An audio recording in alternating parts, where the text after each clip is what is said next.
ان کو پورا پورا ثواب عطا فرماتا ہے. سبحان اللہ ماشاء اللہ. زیادہ بھلے بوڑھے ہو گئے لیکن اس کے باوجود اللہ تعالیٰ کا فضل ہوتا ہے. الا الذین آمنوا وعملوا الصالحات فلہم اجر غیر ممنون. اللہ اللہ ارشاد فرماتا ہے میرا رب کیسے لوگوں کے لیے اتنا ثواب ہے جس کا کوئی حساب ہی نہیں. بے حساب اللہ تبارک و تعالیٰ ان کو ثواب عطا فرماتا ہے. جوانوں کے لیے نوجوانوں کے لیے تو یہ ہے کہ یہ کریں گے تو اتنا ثواب, یہ کریں گے تو اتنا ثواب, یہ نیکی کریں گے تو اتنا ثواب. لیکن اگر آپ بوڑھے ہو گئے, چل پھر نہیں سکتے, اٹھ بیٹھ نہیں سکتے, تو بھی اگر اللہ کی اطاعت اور فرما برداری آپ کر رہے ہیں تو اللہ اب آپ کو اتنا ثواب دے گا جسے کوئی جوڑ ہی نہیں سکتا.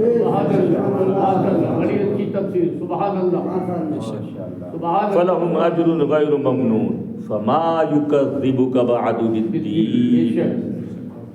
تو کیا وجہ ہے, کیا سبب ہے اتنا سب کچھ ہونے کے باوجود بھی, کیا وجہ اور کیا سبب ہے کہ وہ دین کو جھٹلاتا ہے, قیامت کے دن کو جھٹلاتا ہے, اللہ کی رحمت کا انکار کرتا ہے. یعنی اتنا سب کچھ ہونے کے بعد بھی, اتنی سچائیاں ہونے کے بعد بھی, اور پھر بھی اللہ کی قدرت کا انکار کرتا ہے, اللہ کی وحدانیت کا انکار کرتا ہے, شرک کرتا ہے, کفر کرتا ہے, قیامت کا انکار کرتا ہے, دین کا انکار کرتا ہے. آخر کیا وجہ ہے؟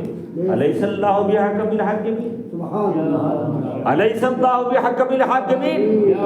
کیا اللہ تبارک و تعالیٰ سارے حاکموں میں سب سے بڑھ کر حاکم نہیں؟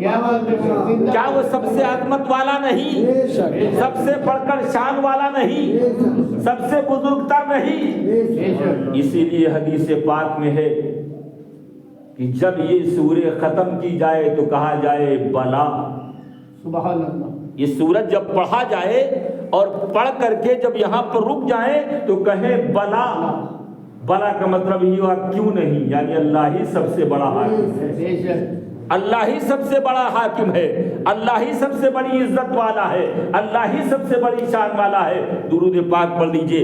اللہم صلی علی سیدنا حبیبنا شفیعنا مولانا محمد بارک وسلم صلاۃ و سلام علیک یا رسول اللہ یا حبیب اللہ صلی اللہ تعالی علیہ وسلم. حضرات محترم, میں نے بڑے ہی مختصر انداز میں اس مقدس سورے کی تفسیر آپ کے سامنے پیش کی. بہت مشہور واقعہ ہے, ایک آدھ بیان بھی ہوا ہے جو اسی آیت کریمہ سے متعلق ہے, اسی کو بیان کر کے میں اپنی گفتگو ختم کرتا ہوں. ایک بزرگ گزرے ہیں جن کا نام حضرت عیسیٰ بن موسیٰ, ان کا نام عیسیٰ بن موسیٰ تھا. ان کی بیوی بڑی ہی خوبصورت تھی, میاں بیوی میں بڑی الفت اور بہت محبت بھی تھی. چاندنی رات میں سوئے ہوئے تھے, چاند نظر آ رہا ہے, لیکن اب بہرحال تھوڑی سی کوئی بات ہوئی. جب بات ہوئی تو انہوں نے کہہ دیا اگر تو چاند سے زیادہ خوبصورت نہیں تو تجھے طلاق. بیوی کو بولے کہ اگر تو چاند سے زیادہ حسین نہیں, خوبصورت نہیں تو تجھے تینوں طلاق. انہوں نے کوئی گنجائش نہیں رکھی, بالکل معاملہ ختم کر دیا, ساری سرحدیں عبور کر گئے, سارے باندھوں کو توڑ ڈالا.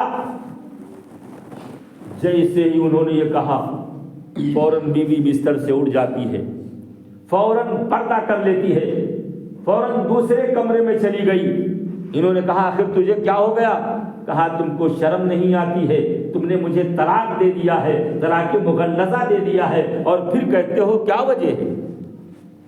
اب ہمارا تمہارا کوئی رشتہ نہیں, کوئی تعلق نہیں, اب ہمارے اور تمہارے درمیان جدائی پڑ گئی ہے, تمہارا راستہ الگ, ہمارا راستہ الگ. اب نہ میں تمہاری بیوی تو اب نہ تم میرے شوہر, اس لیے میرے قریب نہیں آنا. اتنا سننا تھا, ان کے پاؤں کے نیچے سے گویا کی زمین نکل گئی. اب انہیں ہوش آیا, عیسیٰ بن موسیٰ کو اب ہوش آیا کہ میں نے کتنا بڑا غضب ڈھا دیا, میں نے کتنا بڑا ظلم کر ڈالا. اب پریشان ہوئے, رات بڑی بے چینی میں گزری, بڑی پریشانی میں گزری. صبح کا وقت ہوا، علماء کے پاس گئے، بڑے بڑے مفسرین کے پاس گئے، مسئلہ کو پوچھا، لیکن ہر ایک کہتا ہے کہ چاند سے زیادہ خوبصورت کون ہے، لہذا تمہاری طلاق تو ہو گئی، تم نے تو طلاق دے دیا ہے۔ اتنا سننے کے بعد اس نے کہا کہ اب میں چلتا ہوں خلیفہ کے پاس۔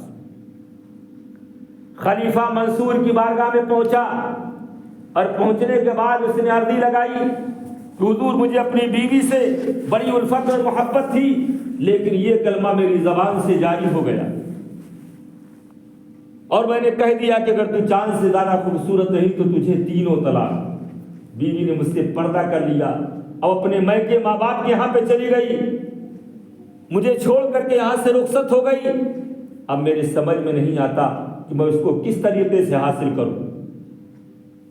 تو منصور نے بھی کہا یا تین طلاق تو ہوئی، لیکن اس نے علماء کو بٹھایا، اس لیے کہ پہلے کے جو خلفاء ہوتے تھے ان کے وزیر صرف ایسے ہی نہیں ہوتے تھے، وقت کے مفسرین ہوتے تھے، محدثین ہوتے تھے، فقہاء ہوتے تھے، باکمال علماء اور اولیاء ہوتے تھے۔ ایسے نہیں، اپنے تمام وزراء کو بلایا، علماء اور فقہاء اور محدثین کو بلایا، اور ان کے سامنے اس مسئلے کو رکھا۔ تو مسئلہ رکھا گیا، سب لوگوں نے بیک زبان کہا طلاق ہو گئی۔ عیسیٰ بن موسیٰ کے ہاتھ سے ان کی بیوی نکل چکی ہے، اب طلاق ہو گئی ہے۔ لیکن اسی مجلس میں ایک نوجوان عالم بھی بیٹھا تھا، جس نے اب تک اپنی زبان کو سل رکھا تھا، اب تک کچھ نہیں بولا تھا، خاموشی سے نگاہیں نیچی کیے ہوئے بیٹھے تھے۔ اور یہ کون تھے؟ یہ حضرت سیدنا امام اعظم ابو حنیفہ رحمۃ اللہ علیہ کے شاگردوں میں سے ایک شاگرد تھے۔ ان کے شاگردوں میں سے ایک شاگرد تھے جو اس مجلس میں بیٹھے ہوئے تھے۔ خلیفہ نے کہا صاحبزادے تم کیوں نہیں بولتے؟ سارے لوگوں نے تو فتویٰ دے دیا، اپنی اپنی بات رکھ دیا، لیکن کیا وجہ ہے کہ اب تک تم خاموش ہو؟ تم کیا سوچ رہے ہو؟ تم کس فیصلے پر پہنچے ہو؟ انہوں نے کہا اگر اجازت ہے تو میں بھی اپنی رائے سے آپ کو مطلع کرتا ہوں۔ کہا بالکل اجازت ہے، بولیے۔ آپ نے فرمایا، قرآن پاک میں اللہ رب العزت ارشاد فرماتا ہے لقد خلقنا الانسان فی احسن تقویم، یعنی ہم نے انسان کو سب سے بہترین صورت میں بنایا ہے، لہذا انسان، ان کی بیوی بھی انسان ہے جو چاند سے بھی زیادہ خوبصورت ہے، اس لیے طلاق نہیں۔ اس لیے کہ ان کی بیوی وہ بھی تو انسان ہے، اور انسان کو اللہ تعالیٰ نے ہر چیز سے اچھا بنایا ہے، ہر چیز سے خوبصورت بنایا ہے، ہر چیز سے شاندار بنایا ہے، لہذا چاند ہو، چاہے سورج ہو، کہکشاں ہو، نجم ہو، ثاقب ہو، کچھ بھی ہو، سب چیز سے اللہ تبارک و تعالیٰ نے انسان کو حسین اور خوبصورت بنایا ہے، لہذا ان کی بیوی کی طلاق نہیں پڑی ہے۔ اتنا